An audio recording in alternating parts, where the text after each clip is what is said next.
We are so lucky to have Taylor from Life Goal Investments here, 12-year veteran of investing on Wall Street, working with the 1% of the 1%. He comes here once a month to give us the down and dirty of what's going on in the economy. Taylor, what's going on? Holy smokes, we're getting curveball, fastball, changeup all out of the economy lately, right? Yeah, exactly, exactly. Well, why don't we start with the Fed's big move? They went 50. Mhm. And talk about, was that a surprise? Did you see? In hindsight, does it look like a mistake? Let's talk about that 50 first. No, I wasn't surprised. I didn't well, I guess I was. I didn't think that they would go 50, but I thought they should have gone 50. Hmm. So that was kind of my take going into that meeting. And surprise, I guess, to me that they did go 50. And I don't think that it was a mistake. It is funny. Hindsight is absolutely 2020. So more recent data has shown the economy might be a little warmer than what we anticipated going into that. But nonetheless, they had just come off a massive revision downward Mhm. in the 1 year, essentially, job gains number revised down by over 800,000. And it did look like the right move at the time. And I still think that it probably is the right move.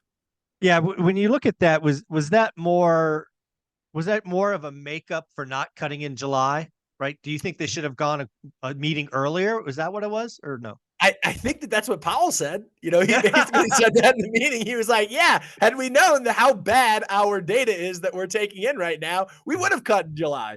Yeah. Yeah, I think that for a while now, and by the way, I flipped the coin on this. Earlier this Mm. year, I thought that we may not see any rate cuts this year, but you Right. did get some deterioration in the labor market, meaningful deterioration in the labor market.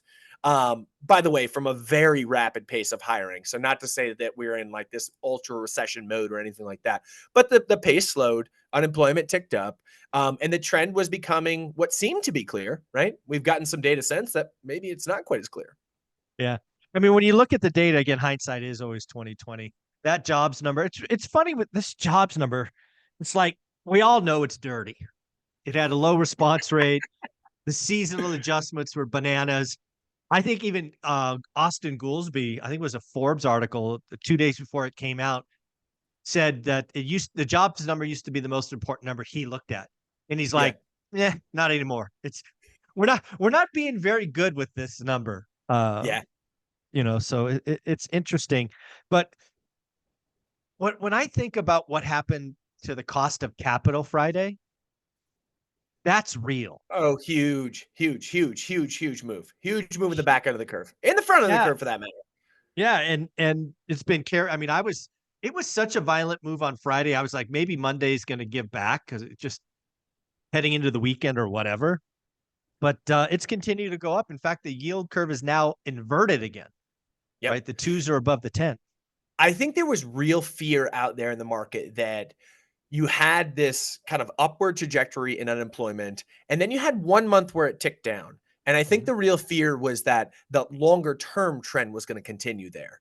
And so, therefore, as unemployment picks up, which it didn't do, but right, if unemployment did continue to pick up, that would show weakening economic developments, and yields generally come down when the market is weakening from an economic standpoint. And what happened was it wasn't a weakening number, it was a strengthening number to a degree and a Yeah. magnitude that no one foresaw coming. Yeah, and then if you follow that up with this week, this Thursday, we get CPI. Mhm, Headline is, the experts are talking 2.3. mhm.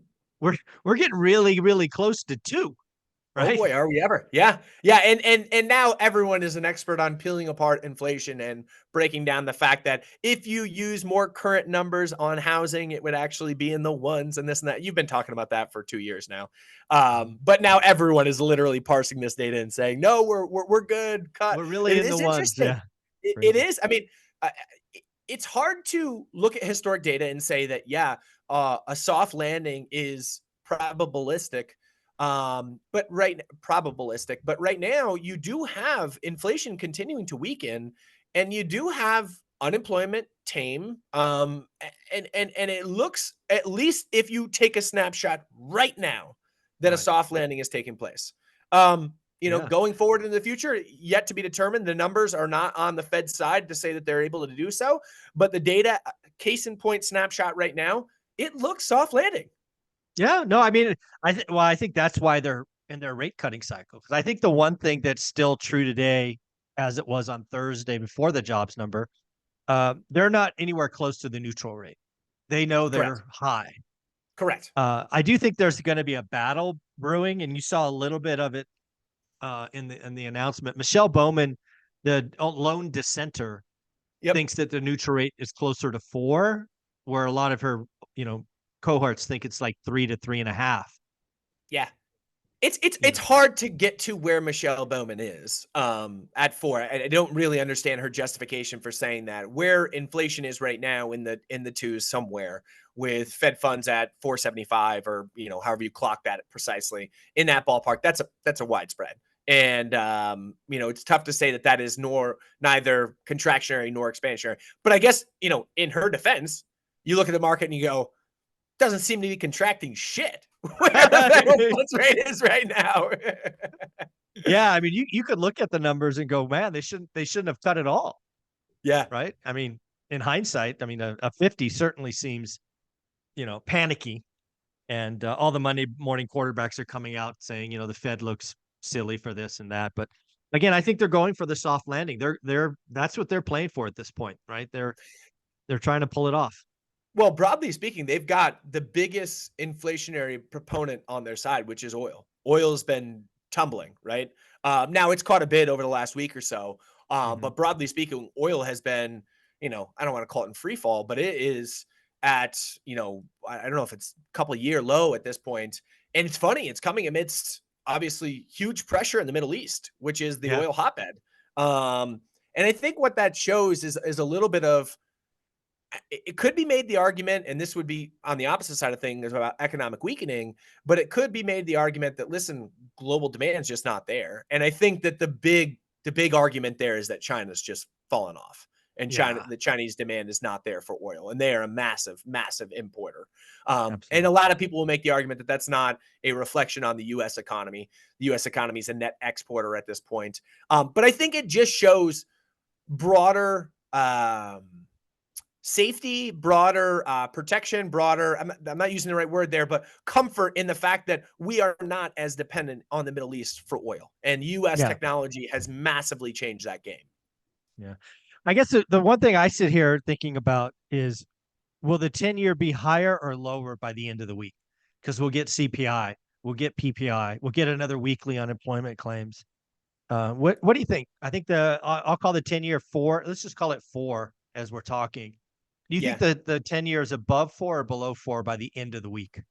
Yeah, I think it probably is above 4. I think you're going to get some resistance. Those round numbers are very mentally exhausting, and to Mhm. get through it takes a lot, and then to get back down through it takes a lot. But on the other side of this, if you look at the charts, just technically speaking, nothing on fundamentals, this rally in yields is getting long in the tooth. And it's been rapid, right? I mean, if you look at mortgage Oh, rates essentially have been, which obviously are a function of yields, but this better than I do. Mortgage rates are up 50 basis points, 0.5% since they're the up Fed cut. 60 now. They're up 60. 60 now. Yeah, they're up 60. It's wild, right? The Fed cuts 50 and mortgage rates go up 60, go up 60 Wait, basis doesn't the points. Fed doesn't the Fed set mortgage rates though? No, it's not what they do. Oh, you're just unless trying you're to judge China, me. unless you're Yeah, China, who comes yeah, out and well, the People's Bank of China says, "Listen, we're going to cut mortgage rates, existing mortgage rates." oh yeah, existing. That was wild. We're going to cut rates on your existing That loans. was There that you. was one I had not seen before. I didn't look back to see if that was the first time that's ever been mentioned, but I don't know that I have that's ever been never. talked about. No, I've never heard. That's always been one of those red lines you don't want to cross, right? Right. Yes. Yep. It's crazy. It's Exactly. crazy. Well, this is a lot of fun. Again, I think the Fed's playing for the soft landing. I think, man, I think we talked about this a year ago, and you thought the chances of both of us thought the chance of a soft landing were high single digits, low double digits, 10, 15%. Would you go higher than that today? Yes, you have to. The You data have just to, right? forces you to say higher than that. I still, man, this is such a wackadoo environment between, just everything that history has told us. When you is on its head, when you force a government, or I'm sorry, an economy to shut down, then you just pump it with the biggest steroid shot that anyone's Mhm. ever been shot full of, more than Barry Bonds in the early 2000s, right? That's what Yeah. happened. And then Now we're trying to figure out, like, how do we control it? Have we controlled it? Are we going to bring this thing down slowly? It's very hard to use history as an indicator right now. And it's stupid to not at the same time. It's stupid to completely absolve yourself of everything that happened in the past, but it is different. And when we're trying to figure our way through it right now, I still fall on the side of, listen, when the Fed embarks on a schedule like this of rate hikes, it is very hard to bet against there being an inevitably a recession coming. And it doesn't mean it has to be nasty. It just No, means that it has to be absolutely. a reset of the business calendar. Yeah. What A lot of fun. right back Yeah. at you. Hold on. Right Yeah. back at you. What are you Yeah. thinking now? I'm still actually I'm gonna go with kind of a left turn on you. I still think a rolling recession is what we're in. And we just never really experienced a multi-year rolling recession. And the best example I have is mortgage, right? The mortgage industry, by some accounts, is down 60%. Yep. But they're coming back, right? The refi numbers are up, although on small numbers, but up nonetheless. Purchase apps were up 7 weeks in a row. Now, this is all before this gigantic move in rates, so that could be over already. But it Right. just makes me feel that the hardest hit components of our economy are starting to come out, where maybe some of the travel, the restaurants are going in. So I'm going to stick with the rolling recession until I see otherwise. Yeah. I like it. I like it. Yeah. And where can people find you? Find us at Life Goal Investments. We do 60-second daily clips on Instagram and on TikTok. You're amazing. Thanks, buddy. Thank you.